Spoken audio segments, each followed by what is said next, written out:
If you don't know, we have 66,000 people in that Facebook group. Holy cow. It is, to my knowledge, the largest moderated group in town and the region that the details. 66,000. 66,000, right? We have an average of 8,000 daily engagements in there. Some days we're peaking at 11,000. Wow, that's crazy. How long have you been doing it? Well, been involved with moderating and building Facebook groups for a decade. Welcome to Agent Success Podcast. If you're a real estate agent looking to succeed in today's crazy market, well, you're in the right place.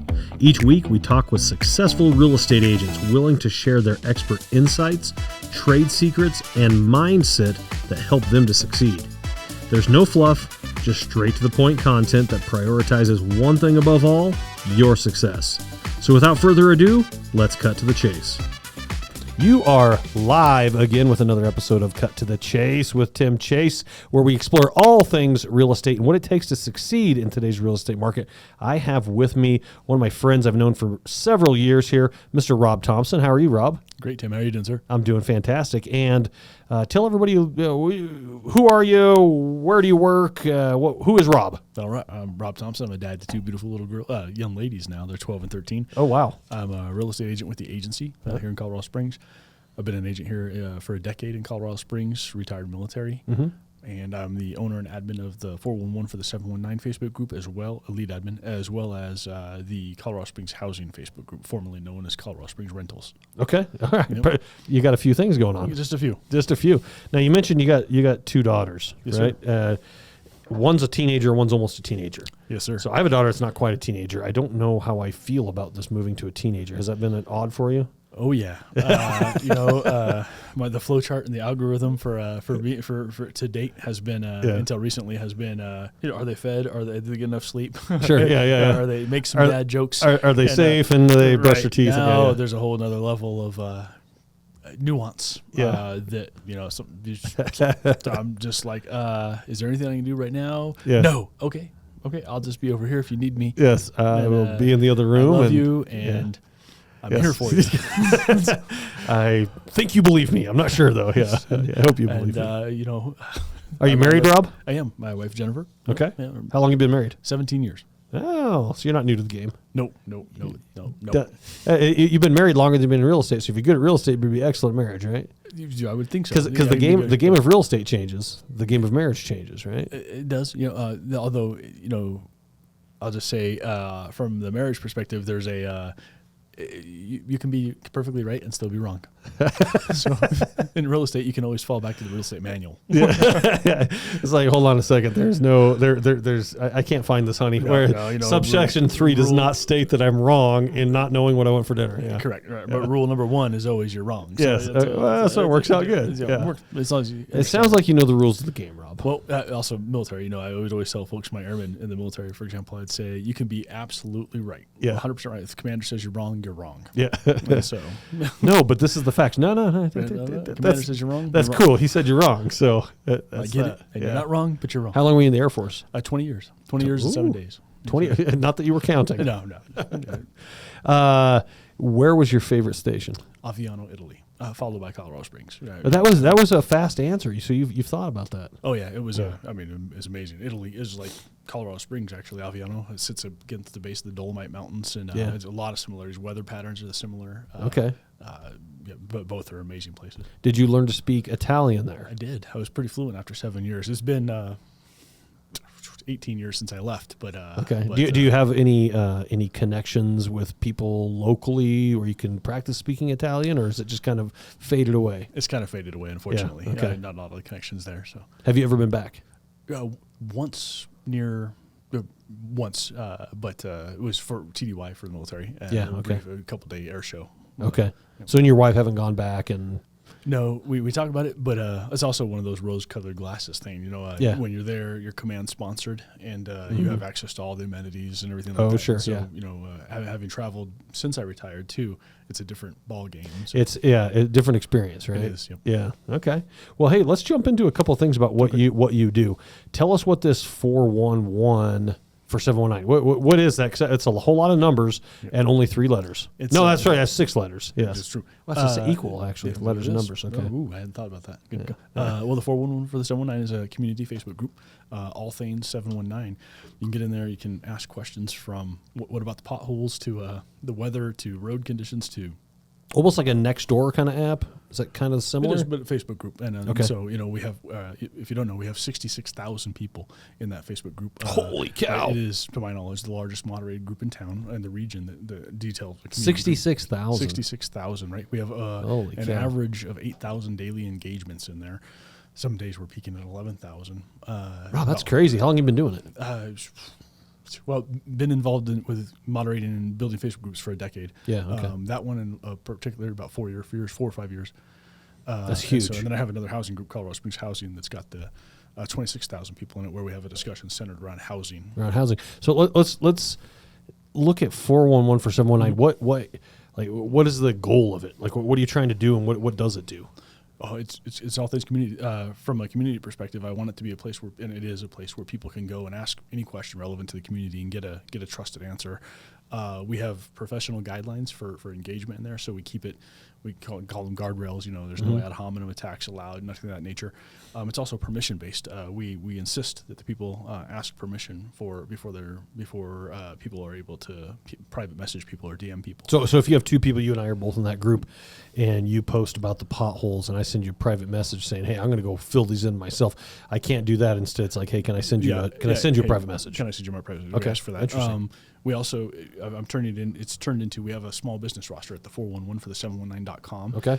Where businesses can register. So it's a registry of businesses. How do you keep a group of 66,000 people organized? So You don't. Right? Well, you don't. Unless you're the government, you collect taxes and hope for the Fair best. enough. Yeah. So I've created this small business roster, and so trying to help bring some guidance and structure and help businesses stand out in there. So what I've been saying is it's a community and business amplified.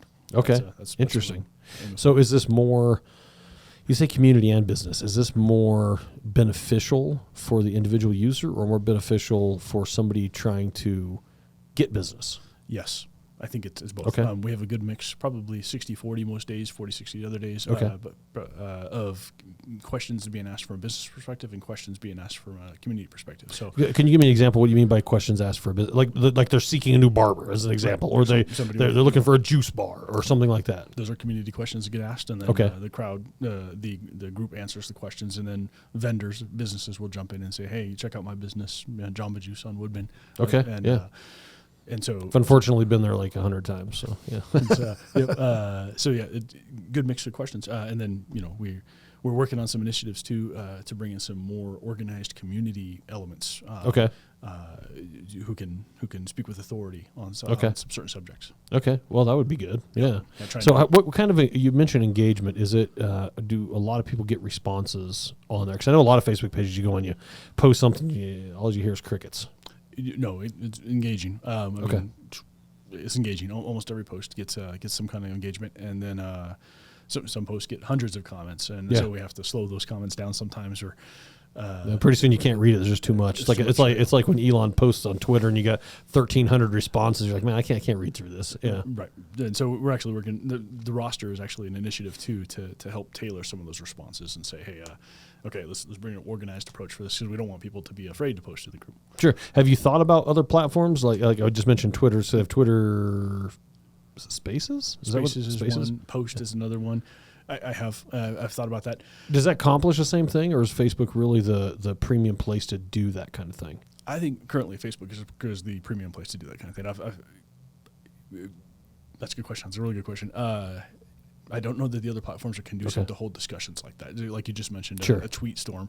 How are you going to? You can't filter through those tweets. And I don't know on Spaces if you can set your own guidelines or if it's more please be nice. I guess can you kick people out of Spaces? I don't know how that works. Not sure either. But I know on Facebook you can do that. Yeah, you can say, hey, look, this guy's being aggressive, and I want to boot him out of here. And so That's what we do. We Does that ever get uncomfortable booting people? It does. It does. Seriously, I've had death threats. Actually, had to call the police to my house one day.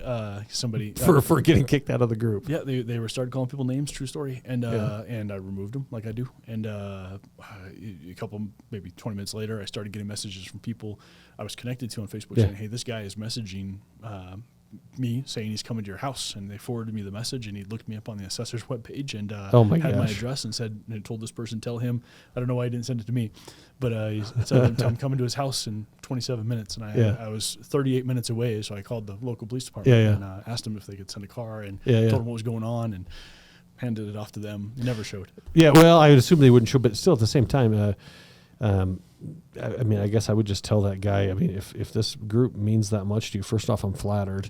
You know, second, like honor the rules. Yeah. Man. Secondly, live by the rules. I understand we all have bad days. But 99% of the time is good though. But it's good. Yeah. There are some moments where people get pretty heated, and I'll just say, look, here's the guidelines. Yeah. You know, and do you have a more common use for that? Meaning, a question that's most commonly asked, or a direction that's most commonly asked for? Good question. So I recently, I'm a data analytics guy too, and I took one of the questions that we ask people when they join is, what are you here for? And the top 3 responses are community, hiking, and information. So interesting. Information. So and those 3. It's interesting that hiking's so specific. That blew me away too. Yeah. I was like, interesting. That was one. I'm looking to find some hiking experts who might like to blog. And become subject matter experts. In this town, I bet you could find quite a few. Yes, sir. But you could. Yeah. That is very interesting. So, building this kind of thing, the 401 for 719, it's a massive benefit to the community, right? It would almost feel like governments should be involved, not regulatory, don't get me wrong here, but almost be involved, meaning like if you're going to have a group with 66,000 people on there, and I am the city of Colorado Springs, I should go on there and say, take a poll. Hey, what do you guys think about this? Hey, we're going to have a community meeting at this time, and be able to, it seems like it's hard to get public and governmental information. It seems like that would be a very good platform. That's one of the options we're exploring. Okay. One of the things I'd like to explore with that, and I invite anybody who hears this podcast that's in that position that would like to do that, and come on in. We will, to the best of our ability, ensure an impartial, fair platform. We do moderate the comments to the extent of hostility. If no name calling, no trolling, no misogyny, racism, homophobia, anything of that nature will get you removed from the group. Otherwise, so don't be a jerk. Don't be a jerk. And otherwise, I tell the mods that dissent is not a removable offense. Respectfully expressed. Yeah. Okay. So. Yeah. I like that. Yeah. It's so we don't get along. We don't agree. Right. As long as we can agree to disagree, it's cool. Yeah. It's okay. It's okay that we think differently on this topic, right? It is. And so I would hope that we can get some of that kind of the structured engagement you're talking about, community involvement like that. Is this? Would you find, because you do real estate, right? And you're retired military. Do you find this kind of online activity? What you do to relax, or is it more work, or is it's some people garden as an example, right? They'll go out and it's like you're picking weeds and you're watering, and it seems like work, but it's really it's a mental unwind, right? That's a good question. No one's ever asked me like that before. For me, it's a passion. It is a form of relaxation. It can get stressful and fast paced sometimes, but I like to build community and make connections, and so it is fun for me too. And and it's a good question. I would say it is an unwinding, even though if you were see me doing it, and I got all my man, this guy's going crazy. But it is a form of flow, almost like the Matrix state. Yeah. Okay. It's like we're going. And I build resources. I'm a programmer too, so I build some resources to connect people and to connect them to the right place. Yeah. Okay. Well, that's fantastic. Now, what is the other one you have? You have a housing? I do. What is that? That one is focused on housing. We post a lot of real estate. What's it called again? Colorado Springs Housing. Okay. It was. Most people might know it as Colorado Springs Rentals, but the conversation has expanded beyond rentals. Beyond rentals. Okay. And so it's focused on all things housing. And with that, are you getting? Now we're gonna drive this truck just a little bit differently and start talking about real estate. Are you finding that is a good source for you to help build your business, or is it more of you try not to take people from there? Does that make sense? Is it like an ethics thing you try not to, or does it help you build your business? So we meet people at their stated level of need. Okay. So somebody comes in and asks a question. If they say, hey, I have an agent, to the extent we can answer the question, we'll answer the question, right? If there's some questions we can't answer, if you have an agent and you ask me a contractual question, I can't answer it, right? It's state law, right? Or is it ethics, like a NAR ethics thing, or what is that? I think it's probably exceeding, well, it's sign crossing. Okay. So that Gotcha. Okay. If not both.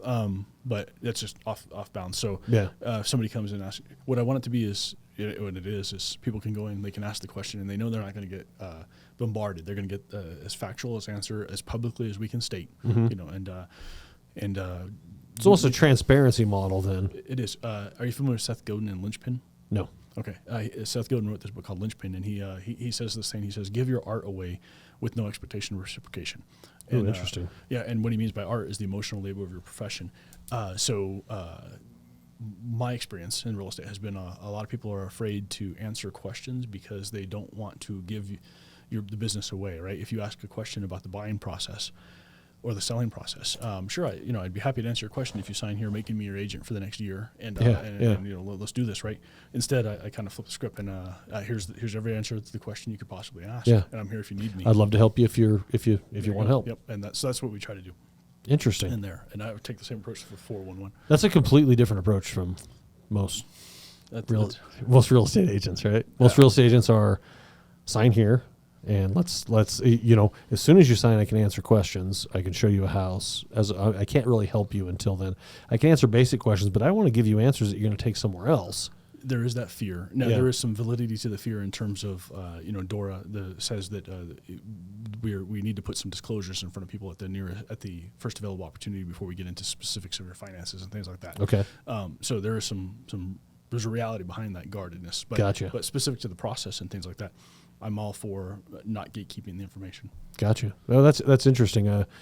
We have a saying in our office that transparency breeds accountability. Accountability breeds success. I like that. So if you're transparent, then you can be transparent in how you operate your business. You can be transparent in how you get paid. See, that's a scary one for most loan officers, most real estate agents. How do you get? Well, geez, Rob, why are you making $12,000? Well, if I'm going to be truly transparent, you got to understand I'm not making $12,000.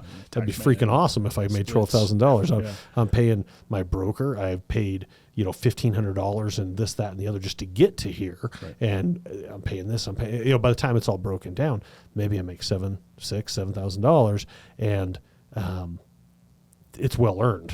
At that point, but they have to understand that that's the and it's a long full trail, it's exactly.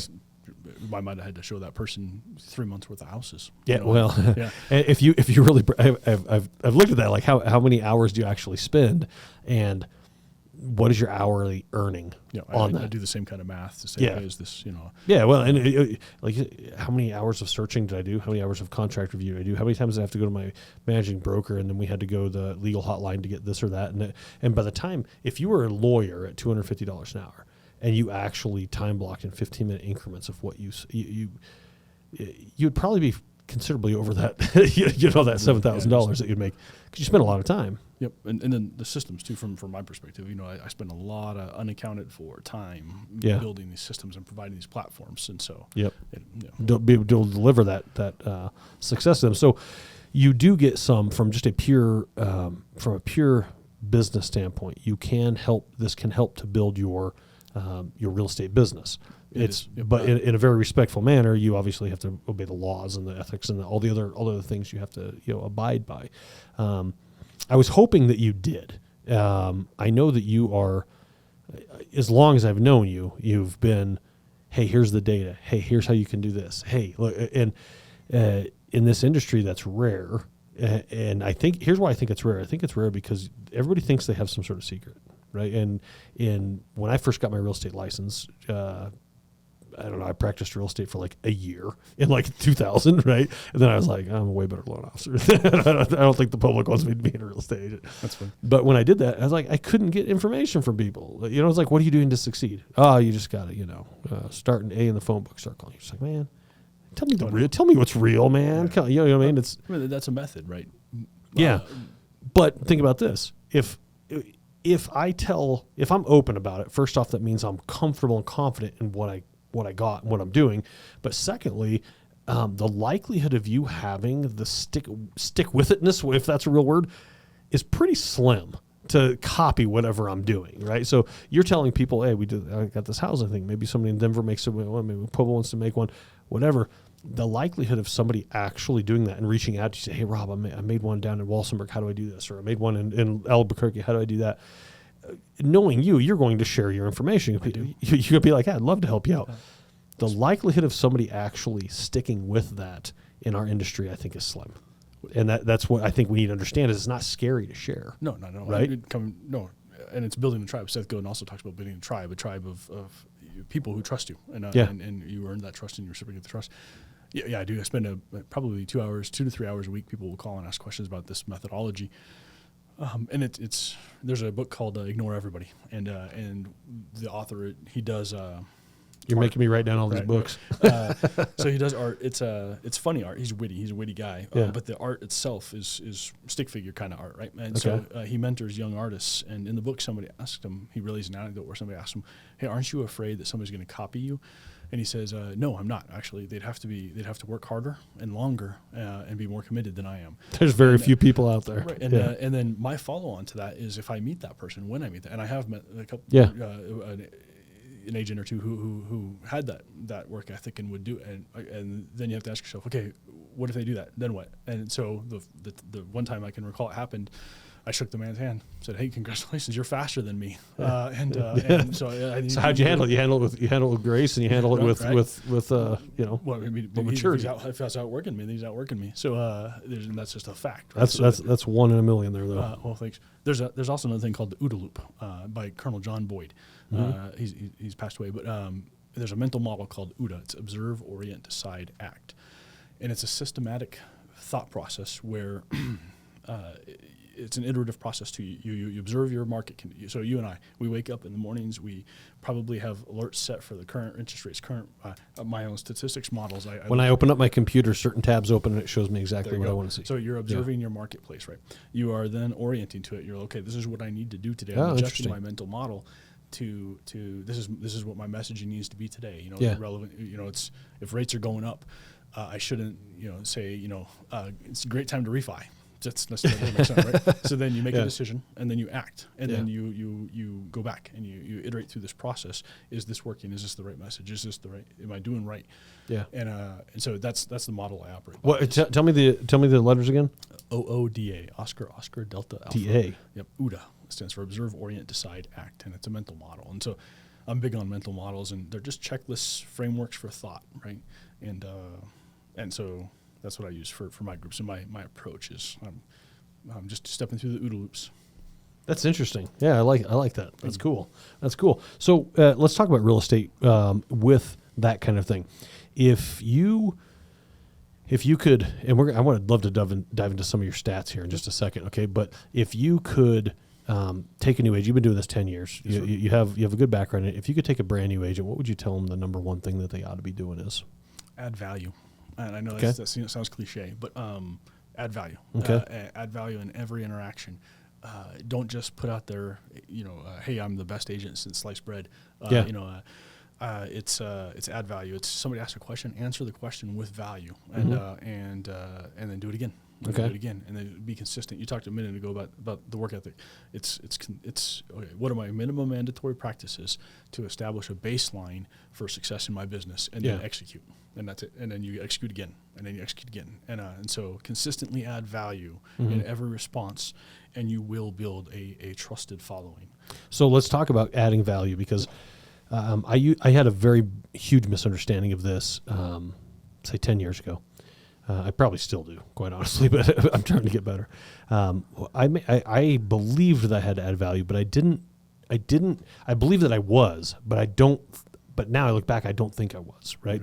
And I had to shift my mind a little bit. And part of that, I did video analytics to see what people were actually watching and what they were tuning out on. So I would get to where I would try to add value to an agent, but it was value that I found valuable. What you perceive to be it wasn't really super applicable to them because they weren't at the point where they needed that. Gotcha. Does that make sense? Makes sense.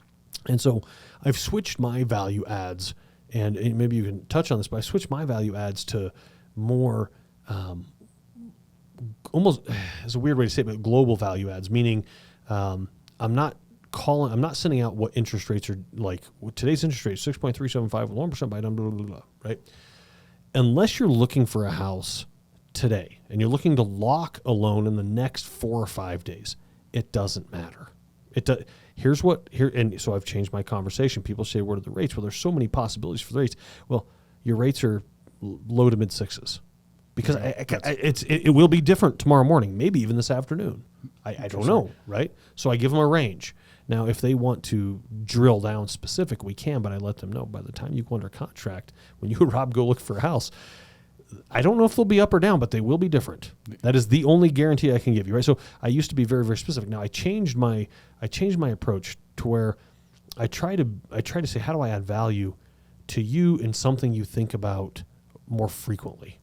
As opposed to less frequent hyper detail to more frequent bigger detail, less detail, I guess. So as an example, you saw an email I sent out the other day that was, we're down 23% in our market, right? And it's funny you responded, well, there's only a finite number of. So that was a good analytical response. Thank you. But the point being is, I've changed my approach in that, and I think that's something that new agents need to do. Is they need to realize that not every single human needs to know every tiny detail at all times. Instead, if I want to add value to you, or let's say I want to add value to my sphere on Facebook as an example, my value add would be, you live in this area and this is what this area, you're a homeowner in this area. Let me tell you what homes in this area are doing.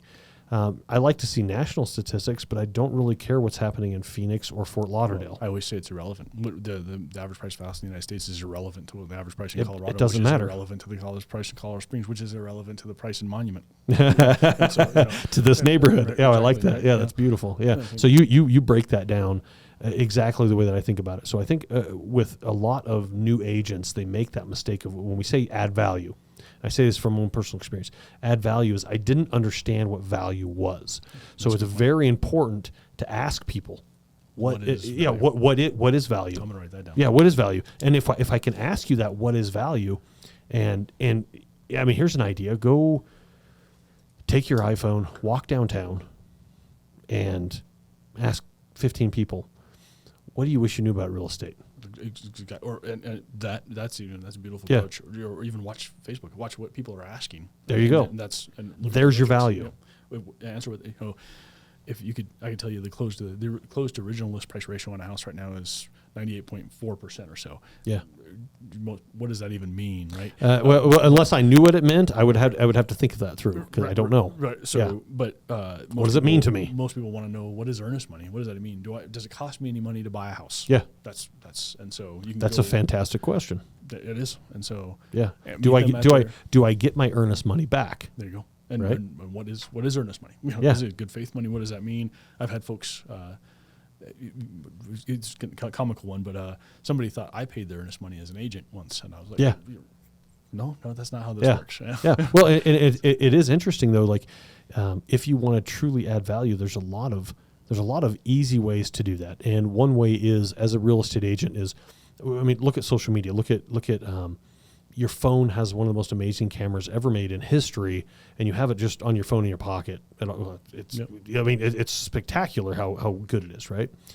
If you take that and you do a 30-second Q&A once a day, once a week, whatever, and you pop it up and you say, what's earnest money? I'm going to tell you in the next 30 seconds. Boom. Give me a call if you have any questions. What's the difference between an appraisal and an inspection? I'm going to tell you in the next 60 seconds.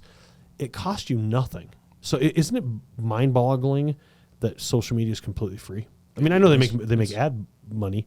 It is, and it's shocking. It's adding value. It's meeting people at their stated level of need, at their communication level, and then to a new agent, I would say, map that out. What does that look like? Come up with a system where I'm going to talk about. You can talk about Econ 301 topics on Thursdays. But also talk in Thursday morning. Talk about Econ 101 topics. Yeah. And have a plan. Listen to what people are saying and asking, and don't. Also, I would tell new agents. avoid commission breath. Don't The commission breath. Don't hard close people. People know when they're being sold. Add value, answer their question. Just don't try to convince them to buy a home. Well, you look at it and you're like, or sell them. If I feel pushed in the slightest, it's that whole thing where you put both hands up, you push as hard as you can on the right with the left, and pretty soon you're just staying it because you instantly get fight back, right? You're instantly pushing back, as opposed to, no, it's like, we fight back. And if you get the slightest hint that I'm over here trying to sell you, I don't have your best interest in mind, you're going to say, hold on, he has a motive, right? He has something. He's an axe to grind. He's got something going on here. And I mean, I hate to bring up politics, but I see that all over. You can sniff out an agenda so fast. I stop reading an article or listening to a news thing or watching it as soon as they clearly expose their agenda. It's just like, okay, whatever. Like, now I know your agenda, right? Your agenda wasn't to inform me. Your agenda was to sell me on whatever your belief system is, right? And if you're my real estate agent and I believe that you are looking out for the best interest of me and my family, whatever that is, Rob, I can't think of a better agent I would want, right? But the second that you say to me, hey, I'm only going to get paid this on this. And I thought we were doing this for my family, right? That's a good. So, random thought here, but related. When somebody asks you, what's the best? Is it a good time to buy a house? Mm-hmm. Best answer I can come up with is it depends. It depends on your circumstances and your goals and so don't always be it's always a great time to buy a house, because that's categorically not true. I've had military members call and say, hey, one sticks out. I got a call one time and they said, hey, we heard you're the guy to call to buy a house. I said, I'm honored, thank you. And they said, so you need to know up front, we have 18 months left on station.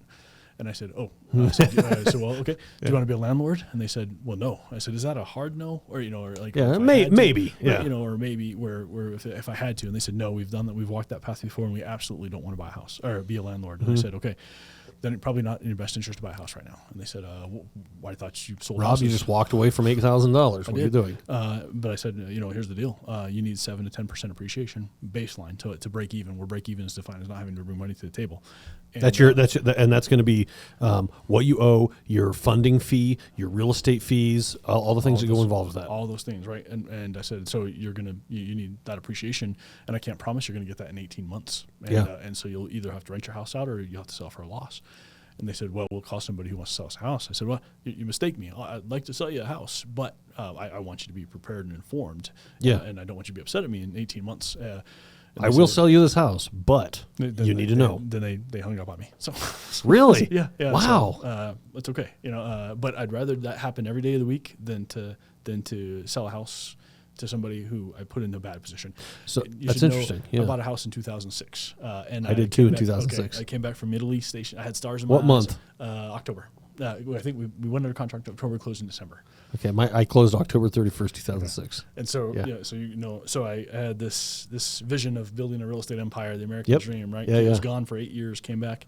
And I'd heard about this bubble thing on the end. I asked my agent, I said, hey, man, what about this bubble? And he said, you'll be fine. We're selling houses like hotcakes. You'll be fine. Because you're in a bubble. Right. Well, I'll preface this by saying I take full responsibility for what happened, right? Well, you're one of 10. Right. Yeah. So I said, okay, sounds good. And then I asked the lender, I said, hey, what about this bubble thing? In retrospect, the fact that I felt the need to ask the question twice should have sent a flag. But, and they said, if it pops, we'll refi you. I said, well, that sounds good to me, right? Yeah. And so bought a house 6 months later. Armageddon, right? Yep. As that started to unfold, I started looking at the numbers and saying, okay, I'm eventually going to PCS here. And I know this is not my permanent duty station, Las Vegas, Nevada, NMLS. And said, what am I going to do? I ran the math, and homes were selling on my street for $800 monthly. They were going and selling for $800 to $1,000 a month less payment. That's how Vegas had the most per capita loss in America. What year was that? 2008-ish. Wow. And so 2007, 2008. So I looked way ahead. I said, okay, I can't carry this house at $1,000 a month loss if I even can rent it out, right? Yeah. My neighbor's house had a pool, granite countertops, an extra bedroom, and his house that he'd bought for $350 which seems cheap now, but back he ended up selling for like 170. Oh and my so gosh. I was like, oh, I'm in trouble. And so Yeah. I went back to the agent and said, hey man, what now? And he said, beats the heck out of me. And something about his body language, I remember asking him, hey, remember I asked you about this bubble thing? And he said, yeah, what'd you expect me to say? I had a family to feed. And I said, oh, okay. I said, you and I are never going to talk again. Wow. Thanks, buddy. Went back to the lender, asked the lender, hey, what now? And they literally laughed and said, ha, ha, ha, we're no longer in the refi business. And I said, okay. I don't know what that means exactly, but okay. Oh my gosh. Wow. Right. And so went to not knocking the Air Force here, but I went to the Family Sports Center and said, hey, I'm in this financial bind. What now? Yeah. And they said, pay your darn mortgage. And I said, I understand however, the math, so then I started looking around, found about this thing called a short sale, found out an agent who said they were expert in short sales. Long story short, they were not. They were just trying to convince me to just sign whatever paperwork. They were an expert because they took a title class on short sales. But they when it came time to like for the paperwork, when I was looking for a full release of the liability from the lien, they were like, oh, it says liability from the collateral, you're fine. I was like, that's not fine. That's not what that says, right? Yeah. So I got a quick crash course education in real estate. And what happened was one day I was in my hangar at Nellis, and I was talking to one airman who was in a similar position. Yeah. And then it became two. And then before I knew it, there's 14 people standing around. And everybody's in the same position. And it ended up being at least 26 of us in the squadron of 120 were in that position. But wow. At that moment, there was 14 of us standing around having this impromptu town hall meeting, and a little light bulb went off in my head. And I was like, I could get a license, and I could be the guy that tells people straight. I could actually tell you real information. Like, are you a short sale expert? No, but I'm happy to try to help you. Right. Well, and to tell people, here's the math. Here's the math on buying this house. And it's a wonderful idea to build a portfolio of properties, but you got to be strategic about it. You got to plan. Okay, if orders drop in a year, can I rent this house out for what I need to cover the loss? If I get sent overseas or whatever, am I prepared? Is this house cash flow as a rental? Yeah. Baseline question. Yeah, and you should ask it in every transaction. Don't ever only have one plan, and that plan being I'm going to sell for a profit. That's interesting. I remember, I remember lots of stories, but a lot of people getting into real estate, solely relying on monthly appreciation during bubble time. Yep. Like, oh no, I'm going to make this. I'm going to sell it next year. You can't rely on that. Can you rent it for what you need now? Like you say, can it cash flow? What happens if a water heater goes out? Am I prepared for these items? Right. And that's going to happen. Yeah. It's going to happen, right? And so you got to be prepared. You got to have the cash flow. You got to have the reserves. Yeah. Funny thing about being a homeowner, I've come to find out over the last 15 years or 17 years, how long I've owned a house, is there's always something. There is always something. I have a rental up in Divide 3 days after they're like, hey, by the way, the ceiling's leaking. Oh my God. Oh, okay. Wow. Great. Okay. So drywall, paint, roofer. And I'm sure they were happy to pay for it, right, Rob? Oh, not at all. Not at all. Hey, I want to jump into some stats real quick. Okay. Because I know you look at real estate statistics. What do you find? I guess two levels of this question is, where do you find your stats? Do you compile them to yourself, or are you pulling them from RE Colorado, from PPAR, something like that? Or are you building this all yourself, and what are you finding the most valuable? So that's two parts. Let's answer the first part first. Is where are you finding the stats that you're finding to value in? So I pulled them directly from PPAR. I am a vendor for PPAR, so I have access to the raw data feed. Okay, like a RETS feed? RETS feed, exactly. Okay. And then so I take that RETS feed in, and I'm also a programmer, a Python and Java programmer. So I've built my own analytics dashboards that pull in and parse that information. Okay, nice. And so where does that RETS feed to? RETS feeds to my, I have a couple different platforms. I've built RE6 Lab, Ready Data, grokthemarket.com, into my own local machines where I have scripts that I've set up to generate these dashboards. Okay, cool. And I appreciate you being open about this. Yeah. In your dashboards, are you publishing these, or in the stats? Are you publishing these free all over the place? Or are you just throwing them out there? I am. Well, give me an idea of a couple of stats then that you're throwing out there. Okay, so for example, the closed original list price ratio that we mentioned earlier is 98.45%. The closed, you'll often see, if you go right now on social media and start looking at what our house is closing at, you're going to see people quoting 99 to 100%. Yep.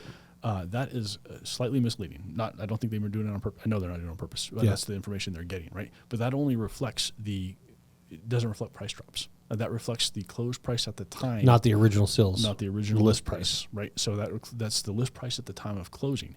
What you need to know is that the original list price to close the list price ratio is actually 1.3% lower.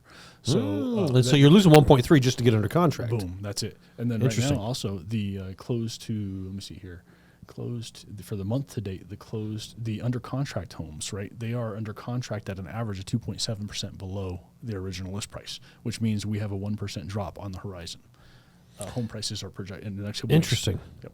Wow. So it's the extrapolation of that. It's as near real time forecasting as I can make it. Gotcha. Stuff like where would you stand next relative to last year? So right now we're selling 33.04% less homes than we did last year at this time, and apples to apples. Okay, so that's interesting. So the thing I had sent out was we are 23% from 2019. From 2019, okay. 2019, and we're 33% compared to last year. Last year, yep. And so last year, this month last year is odd to me, because we are coming out of everybody possible doing loans, of course, or doing real estate, and then all of a sudden Fed hikes the rates by 1.5, and then 30 days later nobody's buying houses, right? Yeah. So you it's can see it reflected right there. That's May, boom. Yep. Just fell off a cliff. Yep. Just bam. Yeah. That is bananas to me. So yeah, May to July, and the volume of sales fell. So we're saying we were already in this. Yeah. We were in the beginning of the downturn in volume of sales. Yeah. And so now we're down 33% from that point. So that is very interesting. And so you're taking all this data, you're putting together, and tell us the websites again where you're putting these. So grokthemarket.com is the most easy. G-R-O-K, the market. And what does Grok stand for? It's a play on, it's a borrowed from Robert Heinlein in Stranger in a Strange Land. And to grok something means to deeply, intuitively understand something. Oh, interesting. So, I like that. Wow. Yeah, the lead character, Robert Valentine Smith, he seeks to. Long story short, he was born on Mars, and he comes to America, United States, and he's retrieved and brought back in. So he's completely alien to our culture. Yeah, and he struggles throughout the book to really understand humanity. And wow, to grok them. That's fantastic. Yeah. So Grok the Market is where you're going to find most of these, right? Okay. Yeah. Do you advertise these on your Facebook pages or anything? Or yeah, you can go to join Colorado Springs Housing Group. You'll see I post those stats almost daily on my Facebook Realtor page. On my own profile, probably 1 in 5 posts is about the real estate market. Too. Okay, so let's make this about a real estate agent. How important? Like, if you're a realtor, you're not Rob. Okay, so you just get the stats that, I don't know, PPR pushes out, and you're like, oh, we're here, and Empire pushes some out, and you see that kind of stuff. Yours is far more realistic and applicable in my mind.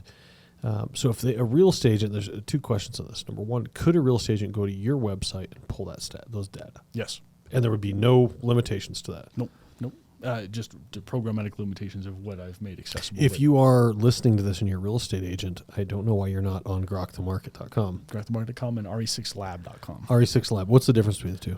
One, you as an agent, you can log into re6lab.com and get branded content. If you go to grokthemarket.com, you have my name on it. Cool. But if you create an account on that website and log in, you get branded content. That's amazing. Yeah, thank you. Why is nobody doing this? Maybe people are doing it, but not as many. So I think part of it is you gotta want to know the information, and sometimes the information doesn't gel with maybe what people want it to be, and so there might be some inertia there. In terms of, like right now is a good time to buy. Oh crap, it's not. Or like we were talking about the military. Remember, sometimes the data is objectively true, and so you gotta adjust your OODA loop in your mental model. Yeah, you gotta understand that it's not in the best interest of every client to buy every home. And so this informs. That's a tough pill to swallow, man. That's a little jagged for a lot of people. It is. So let's look at that then. If you're a real estate agent in Colorado Springs, and you want to pull up data, how important is this to building your business, and what data would you tell people? Like, if you were to say, hey, you're an agent, you should be pushing, or you should go grab these 2 or 3 charts, what would be the most important ones? Okay. I would say the first, my data is dynamic too. That's what's something I want to point out. Okay. The sources you mentioned are good sources previously, but they are not rear looking. So one thing about the data, like if you go to a certain website on the 2nd of the month, right? Agents are still closing out houses. So so there's going to be some lag there that is not reflected when they pull the number. Okay, so how long do they have from the time they sell to where MLS requires them? We're supposed to close it out, if I'm not mistaken, within 72 hours. Okay, so you have a few days. You have a few days, but sometimes I've done some analysis on the data and seen that there's many as, in one case, there's as many as 100 homes closed out weeks later. So, and the MLS isn't. Well, they do send out penalty notifications, but life happens. Yeah, it sure. just doesn't get updated, right? So now the deal's closed. I got paid. I don't got time for that. So do know now when you're talking about 17,000 homes in a year, 100 homes is not a lot, right? But it does move the needle. Sure. So I would say it's important to have hyper accurate data. And just from an advocacy standpoint, you want to be telling people the true information, right? So they can make informed decisions. I would say for a new agent, one of my passions here is I often hear people say we can't predict the market, right? Okay, and we shouldn't predict the market. To an extent, that's true because it's impossible to predict the market. You got human behavior, weather patterns, everything else. But we can give a guided, educated. Hey, this is the seasonal trends. This is, we can look at this chart and we can say, okay, if you buy a house right now, this is. You need to factor in 7 to 10%, and we're coming on a down slope. So it's highly, or we look at the M2, we can say, okay, the M2 is pulling back, meaning house prices are going to keep falling. And so if you're a new agent and you're trying to convince somebody who's got a year left to buy a house, in their duty station here, and to use the military, it might not be in their best interest to do that unless they can rent it out. So it's important from an advocacy point of view. And I guess I'm kind of rambling, but if you're going to claim to be an advocate. You gotta know what you're doing. You gotta know the information so you can make an advocacy. Otherwise, you're just a salesperson. Yeah. And so what? I guess if you could pick a few charts, what charts would you pick for? It doesn't even have to be a new agent. Just any agent at all. Let's say to share on social media as an example. I want to share a chart. What's important? Well, people like to know what are the different loan types, what the volume and the like for example, we see here conventional loans are 43.9% of the market right now. And where are you getting this data? So this is from the MLS. This is parsed from the MLS, right? By the terms of sale. So for the month to date closed sales, 43.9% of the conventional. And we rely on the listing agent to input this. Correct. That's a good point. The list agent has to be inputting correct data. Okay. So if you have an FHA buyer, you need to know that only 10%, and they're up against conventional offers. These are the things you can use to advise them, right? I have another chart that is the status of all the sub areas, where I have broken down all the sub areas. Let me see if I can pull it up for your visuals right here. So check this out. This is the sub areas year to date, and this is a chart of every sub area in town. The current count of sales, their closed to list price ratio, and the average days on market. So if you're advising somebody buying a home in Meridian Ranch, and you're the buyer's agent, you should know that the closed list price ratio is 99.53%. So if you're and look right there, you have look at security versus Pueblo West. Yep. Let's look at days on market. There you go. That's a huge difference, right? You got three times as much. So if you're going to be a real advocate, you need to know that homes are moving at 20 days in security. 21 days rounded up. Pueblo West is more competitive. You can make a lower than list price offer in Pueblo West and probably get it because it's been on the market for 65 days, 64 days. Yeah. So days on market, price trajectory, things like that. I would say you really need to know and be able to. And if you're a consumer, ask your agent these questions. Hey, do you know what the average days on market is? And don't make sure that they know. If you're going to claim to be a subject matter expert, you need good data. Yeah. So, and to me, data and stats. That's if I can measure it, then I can progress. Right. If it's, I'm shooting blind if I can't measure what's going on. And that's true in anything in business. Right. It's like, I'm going to do this and hope it works. Well, that's a lot of marketing, but at the same time, I'm going to do this and hope it works based off of readily available data. When you buy this house, you hope it works. You're going to probably get PCS in 3 years based off the data in this sub area at this price point. we are projecting this. Of course, there's no guarantees, but this looks to me like it's probably a very good investment for you. Bingo. And that right there is a solid advocate answer. Right. And because you've done the research on it. Exactly. Okay, let me ask you. So you go to the MLS, can you not just pull up a sub area and see all the stats you put on here? Or do they just not compile the data in that manner? They don't compile the data in that manner. You can make it do that. You can do some custom charts and things like that. But it's not as robust as I can make it. And also, it's more time consuming. So some of the stuff that you have to get to this level of articulation of the data, for example, that sub-area report, that would take you days of exporting data from the MLS, compiling the data. Put in Excel sheets But here I have a programmatic solution that I've built the script already. It parses it with the push of a button. Yep. And so this is a very important resource for local agents that should be being used. I think so. If you really want to say you're going to be an advocate and you want to advise people correctly, kind of going, not to touch on politics, but you remember Rumsfeld and no ones, right? Yeah. When I first started this path, there were some industry no ones that I thought. Well, there's unknowns and knowns that are unknown, and unknown that are knowns and known. If you'd asked me what the number one selling sub area when I first started was, I would have given you one answer, right? That wasn't true. Because the data didn't reflect that. Sellers concessions, what are active sellers concessions? What are make informed decisions. If the average for the sub area for sellers concessions is 1K and you ask for 0, you might have gotten like $1,000 in concessions or 10,000 or so. Know what you're talking about. Yeah, you take that data, and even if your client's going to go buy in a certain area or even sell in that area, and say, hey, this is what you can expect. This is what you can expect. We can expect this to happen. Most likely. Hopefully it doesn't, but we can look at that. I have another one where you can break down the purchase types. So right now, cash is commanding a 2.33% discount over the average pricing. Conventional is less than 1%. So is FHA. VA loans are paying 100% of list price. So interesting. Those are the things. Wow. Yeah, that's fantastic. That's amazing. So you're pulling data. It's real time. It's dynamic. You're able to get real stats right now and be able to inform the market. Be able to inform you as a real estate agent can actually inform your clients accurately. Correct. Right. Yep. That's fantastic. Well, man, Rob, I don't know that I have anything else I want to go over with you. I mean, let me restate that. I got a lot of stuff I'd like to go over with you, but for the sake of this podcast, I think we've covered a ton of data, man. I really appreciate you being here. Yes, that's fantastic. Anything else you'd like to tell everybody? We touched briefly on the M2. We talked about the M2. Yeah. One last fascinating stat that I think is fascinating is people often say interest rates drive pricing, right? Yep. That's actually not macro level true. I think it's a qualitative or a conflating factor where it sends people make decisions on the micro.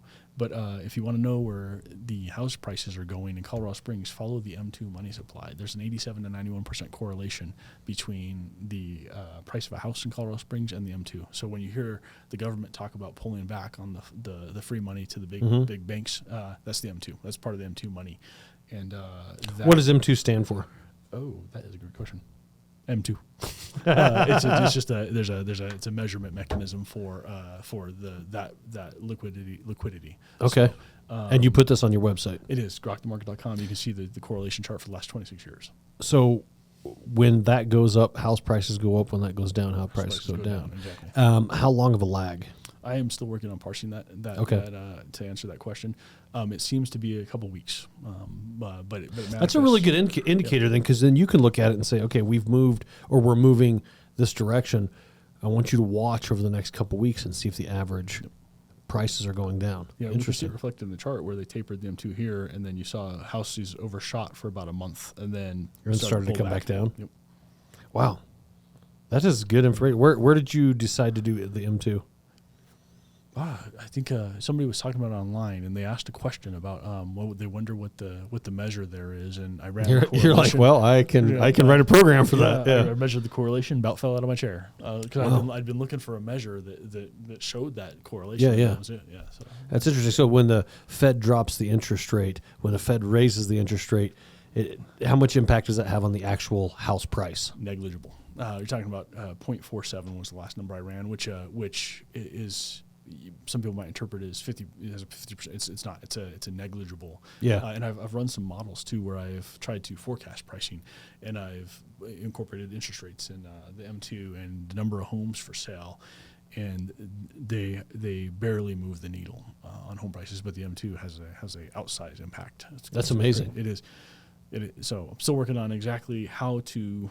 It'd be awesome to say with a 95% degree of accuracy, this movement on the M2 means will this. Impact this. Right? Yeah. When it moves this much, we're going to see a $2,000 drop in average sales That's where price. I'm trying to get to. That would be pretty cool. But it's you got to be in a flow state to get to that point. And It takes a while to get to that. Yeah. And then it's tough, Well, cool, man. Thanks a lot for being here, Rob. Appreciate it. And again, that was Rob at the agency, and this is Cut to the Chase. Tune in next week when we talk a little bit more about how you can succeed in real estate. That wraps up another episode of Agent Success Podcast. Remember, you can find new episodes each week at agentsuccesspodcast.com. We hope you found the insights and best practices shared today truly valuable. And if you did, please subscribe, rate, and leave a review on your favorite podcast platform. Remember, your success is a journey of learning and improvement. So let's keep hustling, thriving, and learning. Until next week, this is Tim Chase.